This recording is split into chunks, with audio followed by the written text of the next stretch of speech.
Hello दोस्तों, आप सभी का स्वागत है आज की इस क्लास में। आज हम लोग अपने यूपी पुलिस एग्ज़ाम के लिए जो है वह प्रैक्टिस सेट नंबर जो है वो 6 लेकर आ चुके हैं। कौन सा प्रैक्टिस सेट है?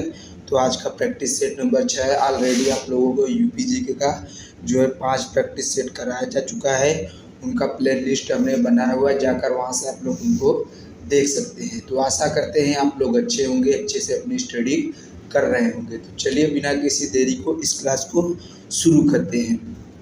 इस क्लास में हम लोग जो है वो 20 से 20 प्रश्न जो है देखने वाले हैं, जो आपके परीक्षा से बहुत ही महत्वपूर्ण साबित होने वाले हैं। जैसा कि आप लोगों का एग्ज़ाम डेट भी आ चुका है, तो आपका एग्ज़ाम जो है 8, 9 और 10 मई को जो है वह होगा। तो आपके पास समय बहुत कम ही है, अपनी तैयारी को अधिक से अधिक मजबूती के साथ तेज कर दीजिए। तो चलिए बिना किसी देरी के क्लास को शुरू करते हैं। तो आज का हमारा पहला प्रश्न है कि ऐतिहासिक स्थल तिगाली सागर जो है किस जनपद में अवस्थित है?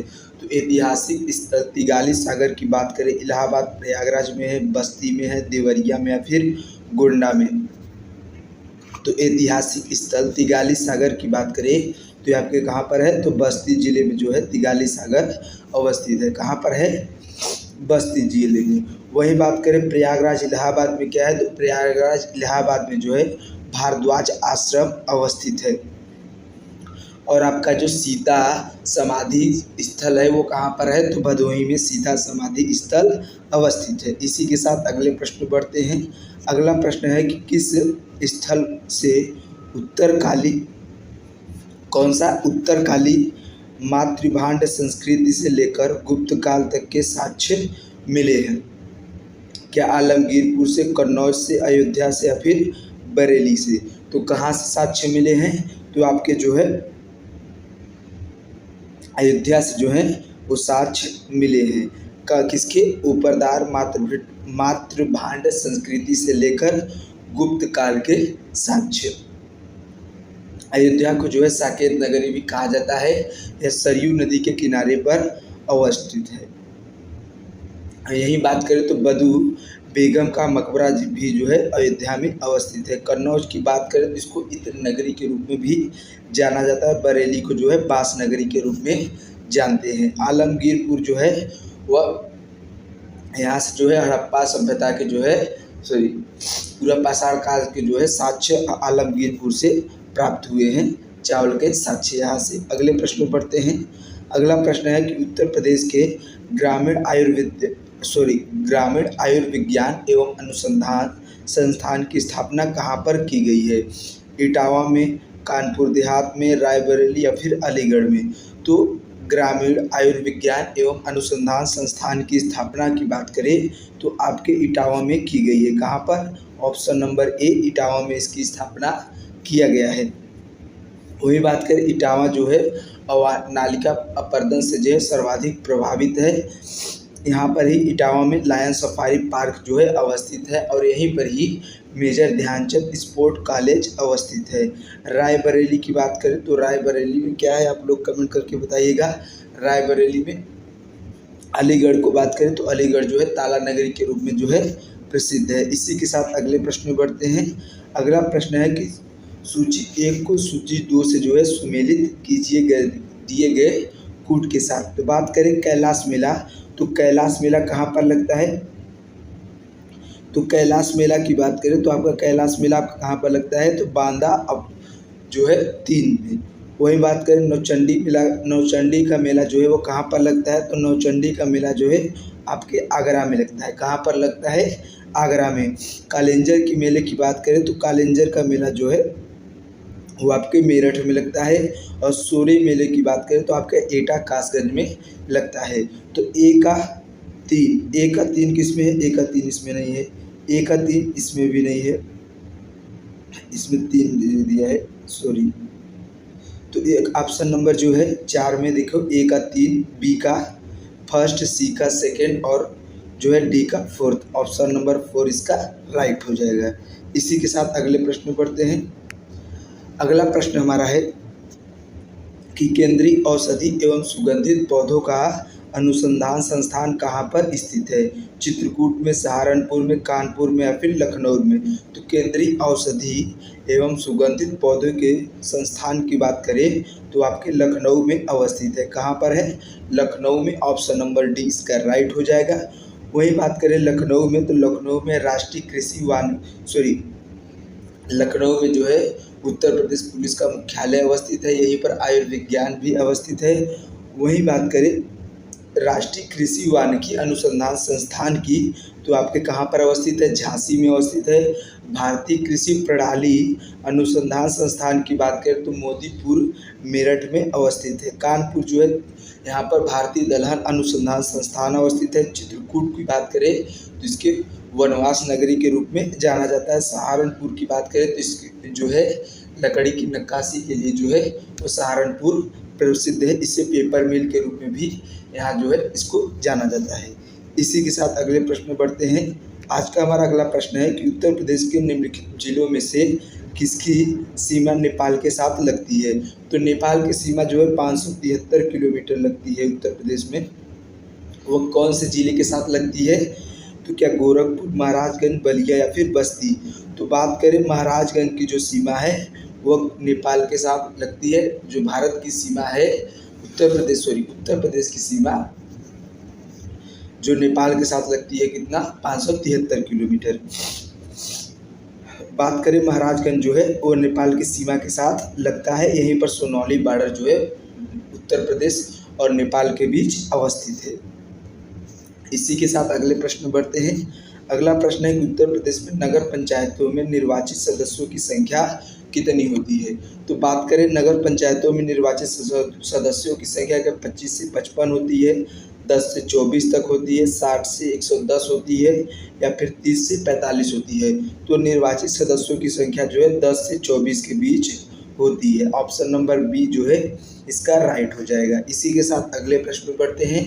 तो अगला प्रश्न हमारा है कि हाल ही में उत्तर प्रदेश में सरकारी कर्मचारियों की हड़ताल पर प्रतिबंध हेतु ESMA की किस अवधि के लिए लागू किया गया था? 3 महीने के लिए, 6 महीने के लिए, 8 महीने या फिर 4 महीने के लिए? तो बात करें ESMA कितने महीने के लिए लागू किया गया था? तो आपके जो है 6 महीने के लिए इसको लागू किया गया था। इसी के साथ अगले प्रश्न में पढ़ते हैं। अगला प्रश्न हमारा है कि 27 जनवरी 2024 को केंद्रीय पेट्रोलियम मंत्री ने किस जिले में HPCL से संपीड़ित बायोगैस संयंत्र का जो है उद्घाटन किया था? बदायूं में, मेरठ में, लखनऊ में या फिर हरदोई में? तो कहाँ पर केंद्रीय पेट्रोल मंत्री ने HPCL का उद्घाटन किया था? तो आपके जो है बदायूं में जो है इसका उद्घाटन किया था। मेरठ को जो है क्रीड़ा राजधानी के रूप में भी जाना जाता है। वही बात करें लखनऊ को तो चिकनकारी के लिए जाना जाता है। इसी के साथ अगले प्रश्न में बढ़ते हैं। अगला प्रश्न हमारा है कि निम्नलिखित युग्मों में से जो है वो सही सुमेलित कौन सा नहीं है?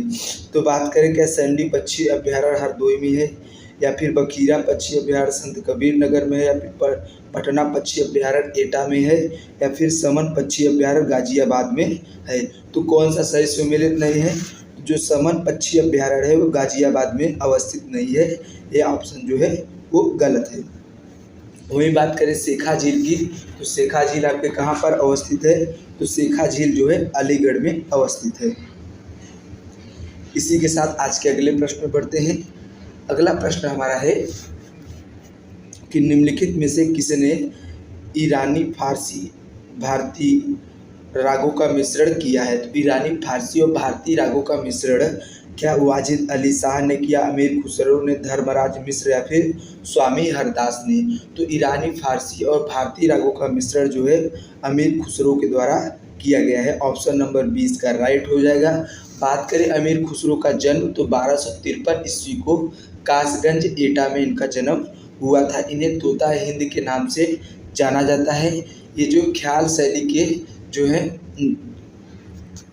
विकास में इनका जो है प्रमुख योगदान था। इन्हें तबला और ढोलक का जो है वो वाद्ययंत्र का जनक भी कहा जाता है। इसी के साथ आज के अगले प्रश्न पर पढ़ते हैं। तो अगला प्रश्न हमारा है कि निम्नलिखित युग्मों में से कौन सा सही सुमेलित नहीं है। उपनाम और शहर दिए गए हैं। क्या आंवला नगरी को जो है वो प्रतापगढ़ को कहते हैं, आमों की नगरी मलिहाबाद लखनऊ को कहते हैं, उद्योग नगरी कानपुर को कहते हैं, इत्र नगरी गाजीपुर को कहते हैं। तो कौन सा सही सुमेलित नहीं है, तो इत्र नगरी जो गाजीपुर को इसको नहीं कहते। ऑप्शन नंबर डी इसका राइट हो जाएगा। बात करें इत्र नगरी, तो इत्र नगरी आपको कन्नौज को कहा जाता है। किसको कहा जाता है? कन्नौज को। वही बात करें छोटा पंजाब जो है किसको संज्ञा दिया गया, तो पीलीभीत को छोटा पंजाब की संज्ञा दिया गया है। भदोही की बात करें तो काली नगरी के रूप में जाना जाता है। मुरादाबाद की बात करें तो पीतल नगरी के रूप में जानते हैं। अलीगढ़ को ताला नगरी के रूप में भी जाना जाता है। इसी के साथ आज के अगले प्रश्न बढ़ते हैं। तो आज का हमारा अगला प्रश्न है कि निम्नलिखित सुल्तानों में से किसने मुक्तेश्वर की मस्जिद की दीवारों पर स्वयं को खलीफा का सहायक कहा है? किसने जो है स्वयं को खलीफा का सहायक कहा है मुक्तेश्वर की मस्जिद की दीवारों पर? क्या बलबन ने, कैकुवाद ने, जलालुद्दीन खिलजी ने, या फिर इनमें से कोई नहीं? तो बात करें जो मुक्तेश्वर की मस्जिद की दीवारों पर स्वयं को खलीफा का सहायक जो है वो बलबन के द्वारा कहा गया है। इसी के द्वारा सिजदवा व पाबोस और नौरोज प्रथा जो है इसके जो है दरबार में शुरू किया गया। इसने अपने दुश्मनों के खिलाफ जो है रक्त एवं लौह नीति अपनाया था। इसी के साथ अगले प्रश्न बढ़ते हैं। तो अगला प्रश्न हमारा है कि ब्रिटिश शासन के दौरान उत्तर प्रदेश में भूमि पंजीकरण किस अधिकारी द्वारा किया जाता था? तो भूमि पंजीकरण क्या लिपिक के द्वारा, लेखपाल के द्वारा, काजी के द्वारा, या फिर राज्यपाल के द्वारा? तो ब्रिटिश शासन काल जो है इसमें उत्तर प्रदेश में भूमि पंजीकरण जो है वो लेखपाल के द्वारा किया जाता था। ऑप्शन नंबर जो सेकेंड है वो राइट हो जाएगा। इसी के साथ आज के अगले प्रश्न में पढ़ते हैं। तो अगला प्रश्न हमारा है कि 6वीं शताब्दी ईस्वी पूर्व के दौरान मथुरा के आसपास क्षेत्र को क्या कहा जाता था? तो मथुरा के जो है आसपास के क्षेत्र की बात करें, क्या पांचाल कहते थे, अंग कहते थे, सुरसेन, या फिर मत्स्य? तो जो है मथुरा के आसपास के क्षेत्र को जो है वह सुरसेन कहा जाता था। क्या कहा जाता था? सुरसेन जो है वो 6वीं शताब्दी ईसा पूर्व के आसपास जो है मथुरा के आसपास क्षेत्रों को सुरसेन की संज्ञा दी जाती थी। इसी के साथ अगले प्रश्न में बढ़ते हैं। अगला प्रश्न हमारा है कि उत्तर प्रदेश में पहली बार 1887 ईस्वी में प्रकाशित होने वाले दैनिक समाचार हिंदुस्तान के संपादक कौन थे? बात की गई है हिंदुस्तान के संपादक की। क्या महावीर प्रसाद द्विवेदी थे, पद्मलाल पन्नालाल बुक्सी थे, मदन मोहन मालवीय थे, या फिर भारतेंदु हरिश्चंद्र थे? तो जो हिंदुस्तान पत्रिका है इसके संपादक कौन थे? तो इसके संपादक की बात करें तो मदन मोहन मालवीय जी जो थे ये इसके संपादक थे। इनके जन्म की बात करें तो इनका जन्म जो है 25 दिसंबर सन 1861 ईस्वी में प्रयागराज, जो वर्तमान में प्रयागराज और पहले इलाहाबाद था, वहाँ पर हुआ था। इनको 2014 में जो है वो भारत रत्न से भी सम्मानित किया गया था। इन्होंने 1916 में जो है वो बनारस हिंदू विश्वविद्यालय की स्थापना की थी। भारतेंदु हरिश्चंद्र की बात करें तो इन्हें खड़ी बोली का अग्रदूत कहा जाता है। महावीर प्रसाद द्विवेदी जो है द्विवेदी युग के प्रमुख कवि हैं। इसी के साथ अगले प्रश्न पर बढ़ते हैं। तो अगला प्रश्न हमारा है कि उत्तर प्रदेश राजस्व कोड में निम्नलिखित में से किस वर्ष में प्रकाशित किया गया था? तो उत्तर प्रदेश राजस्व कोड की बात करें सन 2010 में, सन 2012 में, सन 2008 या फिर सन 2006 में? तो उत्तर प्रदेश राजस्व कोड की बात करें तो इसको सन 2006 में प्रकाशित किया गया था। ऑप्शन नंबर डी इसका राइट हो जाएगा।